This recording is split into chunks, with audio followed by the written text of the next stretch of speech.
The soft glide of her suitcase wheels echoed over the polished hardwood floor as she stepped through the doorway, her heels clicking in a steady rhythm that sounded almost musical.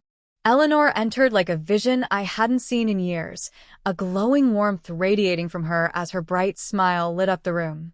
She let her bag drop by the entrance, shrugged off her coat without a word, and moved into the living room with a grace that almost made her look weightless, like she was floating through the air. "Darling, hello," she chimed, her voice velvety and rich, almost like a song. "I've missed you terribly." I slowly set down the coffee cup I'd been clutching for hours. On the table beside it sat an envelope, its sharp corners and high-quality paper slicing through the stillness like a blade. I met her gaze, forcing a tight, practiced smile. "It's nice to see you back," I said, my tone too calm, too measured to be genuine.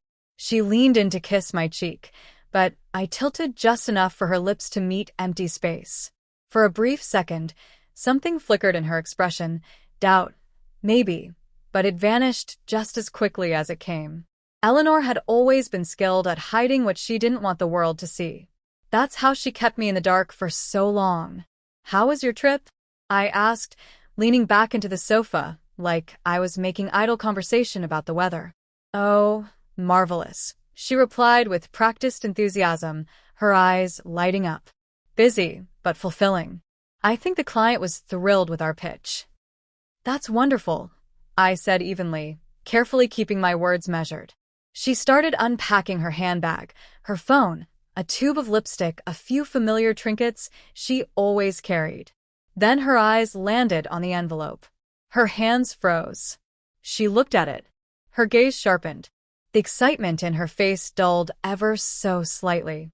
"What's that?" she asked, her voice tinged with cautious curiosity. "Something you need to read," I replied, motioning toward it. "Go on." Her fingers hovered above the envelope before finally picking it up. She glanced back at me, her smile still on her lips, but it no longer reached her eyes. She unfolded the documents inside, scanning the lines slowly. One line, then the next. I watched the color drain from her face. What is this?" she whispered, her voice barely audible. I crossed one leg over the other and rested an arm along the back of the sofa. "It's a transcript," I said. "Your text messages." Her head jerked up. Panic overtook her expression. "With Daniel?" I added. Her mouth opened, stammering. I don't know what you mean," she said, struggling to find ground beneath her. "Don't lie to me, Eleanor," I said, my voice sharp now. The mask was off. "I know everything. The hotel stays. The weekend getaways. The work dinners. All of it." Her mouth snapped shut.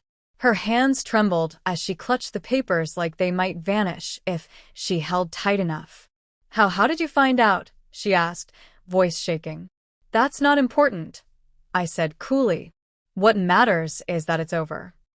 "Over," she repeated, her voice cracking. "What are you saying?" I stood slowly, my full height casting a shadow over her as I looked down. "I'm saying this marriage, this farce, it's done. You've been lying to me for months, maybe years. I was patient. I was forgiving. And this is what I get in return." Her lips trembled. Tears welled in her eyes, but I felt no urge to comfort her. "James, please," she said, pleading.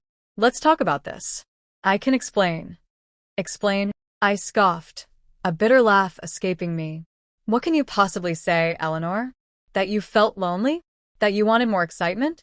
Fine. But you didn't talk to me. You betrayed me. And now you'll deal with the fallout." The tears began to fall freely down her cheeks. But I turned and walked to the kitchen. "Drink," I called out coldly. "You might need one." She said nothing. I could hear her quiet sobs behind me as I poured myself a glass of whiskey, letting the heat sting as it slid down my throat. When I returned, she was still standing in the same spot, gripping the envelope like a lifeline. "You don't have to do this," she said, her voice trembling again. "Oh, but I do." I set my glass down and picked up a second envelope from the table. "While you were busy sneaking around, I was getting everything in order." I handed it to her. Inside, Divorce papers. No, she whispered, shaking her head slowly. No, you don't mean this. You can't. I've never meant anything more, I said calmly. It's all arranged. The house will be sold and the proceeds split. You can keep the car. I've already removed my name from the title. Your belongings are packed and will be sent to your sister's place. She sobbed, reaching out to grab my arm. James, please. We can fix this. We'll go to therapy. I'll do anything. I pulled away. Anything? I echoed. The time for anything was before you blew this apart. I'm done, Eleanor. Nothing you say now can change that. Her shoulders dropped. She sank onto the sofa, her face buried in her hands as sobs racked her frame. I felt something stir, grief, maybe, for what we'd once had. Or maybe just relief at finally being free from the lies. There's a moving truck outside, I said. The driver will wait while you collect what you need tonight. The rest will be sent over tomorrow. She looked up, streaks of mascara running down her face. And Eleanor, I added, pausing by the door, don't contact me again. This is final. I grabbed my keys and walked out, leaving her behind in the ruins of her own making.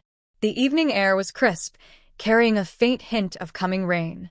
For the first time in what felt like years, I breathed deep, unburdened. The drive was silent, the low hum of the engine, my only companion. I drove to the coast, pulled over near the shoreline, and stepped onto the sand. The sun was setting, casting streaks of gold and crimson across the sky. It was peaceful, still, the kind of silence that healed. As the waves lapped at my shoes, I let go of the memories of Eleanor one by one, letting the tide take them. There was pain, yes, but also hope.